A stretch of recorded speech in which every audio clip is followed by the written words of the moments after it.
In Palestine, the health ministry reports over 7,700 people killed during the 22-day Israeli siege against the Gaza Strip.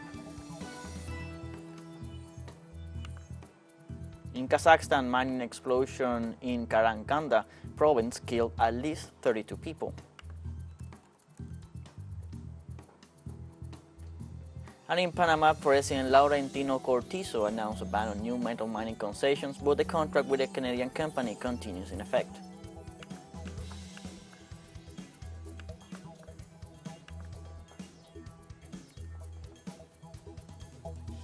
Hello, welcome to From the South. I'm Luis Alberto Matos from the TeleSUR studios in Havana, Cuba. We begin with the news.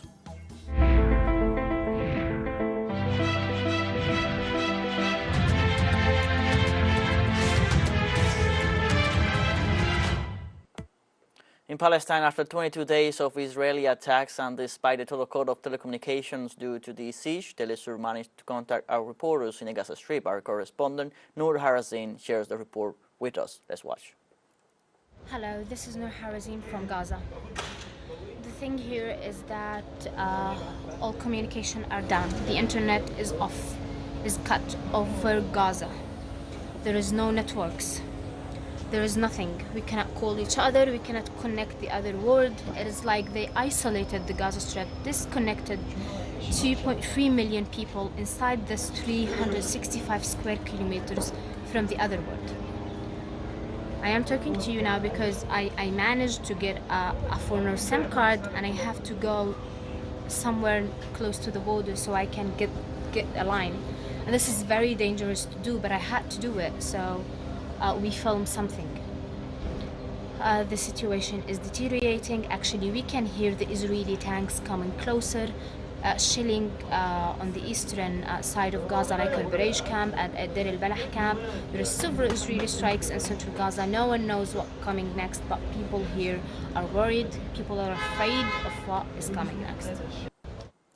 In Palestine, the Israeli siege against the Gaza Strip persists. The death toll since the beginning of the attack has risen to more than 7,700, among them over 3,200 children. The figure was updated by the Palestinian Ministry of Health, whose authorities informed the number of wounded reached 1,950. The health agency said that hospitals in Gaza have also received 1,800 reports of missing people, including 1,000 reports of children. The bombardments registered on Friday night and early Saturday morning are considered the most intense since the beginning of the aggression 22 days ago.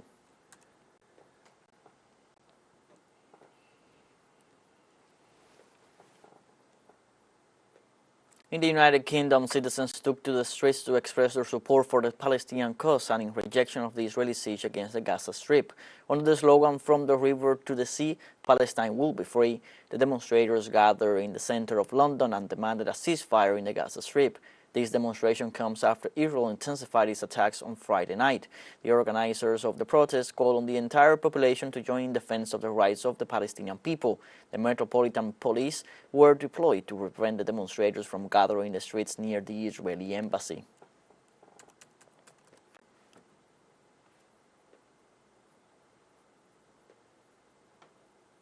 At least 200 people who participated in the peaceful pro-Palestinian demonstration at Grand Central Station in New York, eastern United States, were detained. The Jewish Voice for Peace movement of New York reported a collective arrest in the midst of the protest and called it the largest rally New York has seen in the last 20 years. The Jewish Voice planned the mobilization at the iconic station, where attendees waved Palestinian flags and wore black T-shirts. The New York authorities reported that the protesters were briefly detained, received warning notification, and then released.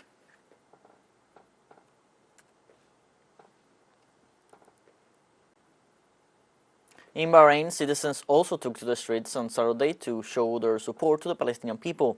The main demonstration was held on the island of Setra. Residents of other cities in the country also joined these protests of solidarity and to condemn the Israeli attacks carried out against the Gaza Strip during the last 22 days. These demonstrations follow news of the isolation of Gaza from the world and the ongoing Zionist massacres.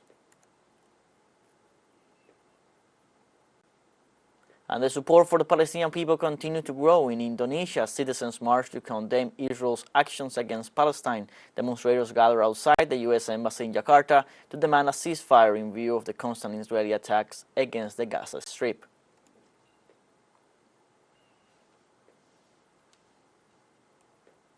And in Turkey, President Recep Tayyip Erdogan called on its people to rally in support of Palestine in prayer for the victims of Gaza. Thousands in Istanbul united in prayer in solidarity with the Palestinian people and grief after the loss of more than 7,000 lives. Israel's warlike actions after 22 days of siege on the Gaza Strip has caused the biggest loss and humanitarian crisis in its history. The Palestinian people in Gaza are suffering attacks by the Israeli occupation forces by air, sea and land that left them without telephone and internet access.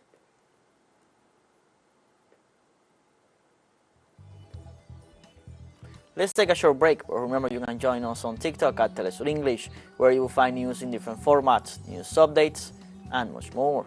Other stories coming up, stay with us. Welcome back from the south. In Kazakhstan, at least 32 people were killed in an explosion inside a mine in the province of Karaganda. According to ArcelorMittal Terminal 2, the largest mining company in Kazakhstan, the accident occurred late on Friday night due to a methane explosion. The company said that at the time of the accident, there were 252 workers in the mine. 18 miners have been rescued so far, 17 of whom had to be hospitalized. In the meantime, search and rescue efforts continue. The Public Prosecutor's Office has opened an investigation to clarify the causes and circumstances of the accident.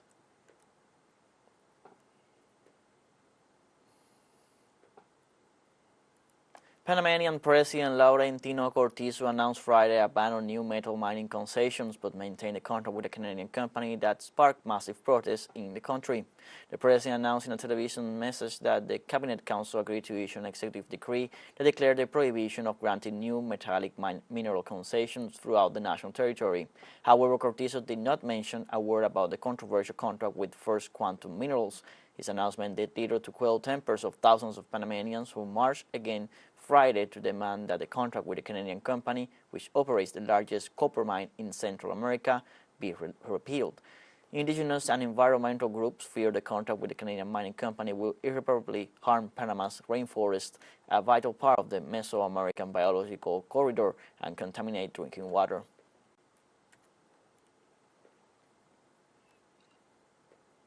One of Brazil's largest social movements is demanding the arrest of far-right former President Jair Bolsonaro. In Salvador, our reporter Brian Mir reports. The Central de Movimentos Populares, or CMP, one of Brazil's largest working-class popular social movements, has sent 500 delegates from 21 states to its 7th National Congress, which is currently underway in Salvador, Bahia. One of the demands local organizers are bringing to the National Directorate is the need to pressure the government to arrest former President Jair Bolsonaro and everyone else who participated in the January 8, 2023 coup attempt. We beat Bolsonaro, but Bolsonarismo is still alive. So to prevent them from advancing against the class struggle, they have to be jailed. It is the duty of the state to imprison Bolsonaro and all of the generals who stood by his side and helped him commit his crimes.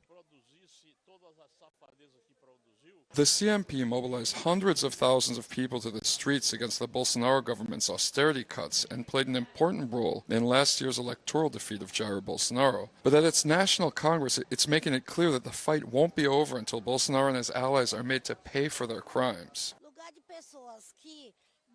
People who attempt coups against the Brazilian population belong in jail, so we who are in the popular social movements, women and black, want Bolsonaro arrested, not just barred from running for office.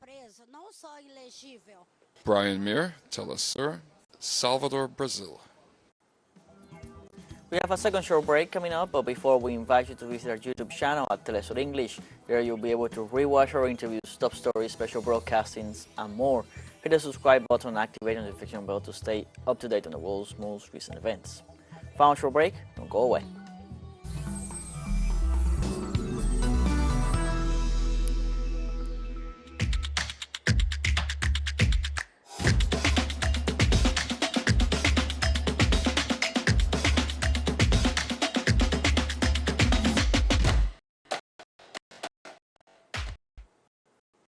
Welcome back from the south.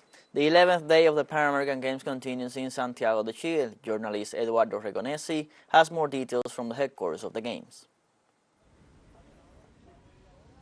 Good morning, how are you? Very cold day here again in Santiago de Chile, but very exciting as you can hear the crowd. The heat of the crowd is taking over. We are reporting from the tennis match where the women's singles semi-final is happening right now. Laura Pigossi from Brazil is playing against Julia Reira from Argentina. The match, it's on a third set, it's on the definitions and the later stage of the match, but these two players have been battling for quite a while. They're battling for a spot on the final game, on the gold medal game, where another Argentine is waiting for them. Earlier this morning, Lourdes Carl defeated Rebecca Marino from Canada 6-1 and 6-4. She already secured her spot on the final game, and she's waiting for one of these two players to make it. Yesterday, we had a very busy day as well. We were walking around, checking out all the different sports that are happening here in Santiago 2023, and we prepared the following story for you guys. Let's check it out. In Santiago as a new day of action at the Pan American Games, where early this morning the crowd got warmed up by watching the superb forehand of Laura Pigossi from Brazil, who defeated Jamie Loeb from the United States, securing her spot on the semifinals. Later on, Facundo Diaz from Argentina and Tomás Barrios from Chile also secured a spot on semifinals. On males field hockey, Brazil, Canada, and Mexico secured their first points on group stage on what it was the beginning of the males competition. In women's basketball, Brazil defeated Colombia, Venezuela defeated Mexico, and Argentina did the same against Puerto Rico. During the evening, beach volleyball came to an end, where the local team won the bronze medal match against the United States, while the US won the bronze medal on the women's side. Brazil won the gold medal on the female final against Canada. And in cycling, Colombia secured 3 gold medals, while Canada obtained 1, closing a very good day for Colombia. Reporting from Santiago, Bastián Merino and Eduardo Regonesi.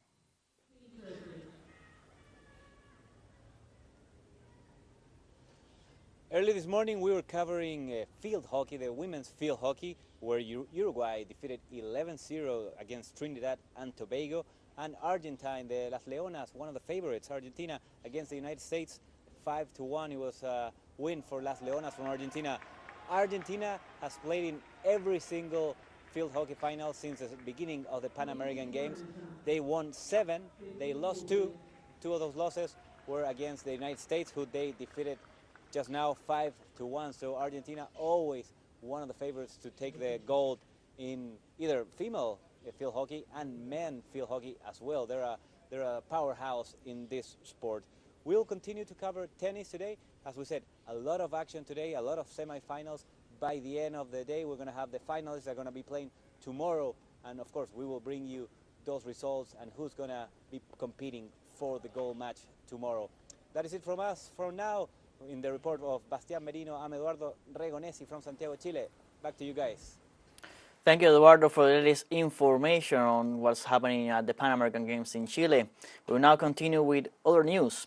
The first official report on pederasty in the Spanish Catholic Church revealed on Friday devastating data. 1.13% of the current adult population has suffered abuse by the clergy, which would mean about 440,000 people. In this historic investigation commissioned by Congress in March 2022 and carried out by the Ombudsman's Office, Spain goes from being one of the few Catholic countries without officially recognized cases of pederasty to being the one with the highest projection of victims.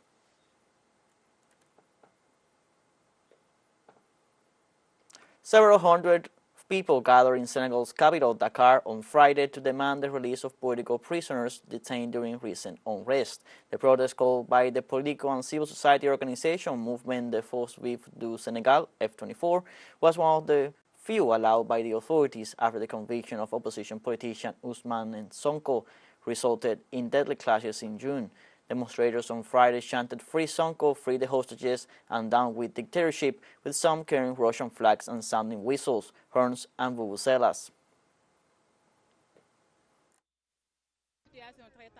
A very tense situation, it has to be said. For the past 2 years, the situation has been very tense because the prisons are overcrowded. As a member of civil society, we know what we are talking about. So it's deplorable. It's a very deplorable situation that we are experiencing in Senegal right now. And we have come to the end of this news brief. Before saying goodbye, we want to thank our Caribbean audience, especially the audience of Trinidad and Tobago. We are pleased to share our newscasts and contribute to provide an alternative news source of the latest world events. Tell you live stories of the people of the South and break the hegemonic media dominance. You can find these and many other stories on our website at telesurenglish.net. You can also join us on our social medias on Facebook, X, Instagram, Telegram, and TikTok. For TeleSUR English, I'm Luis Alberto Matos. Thank you for watching.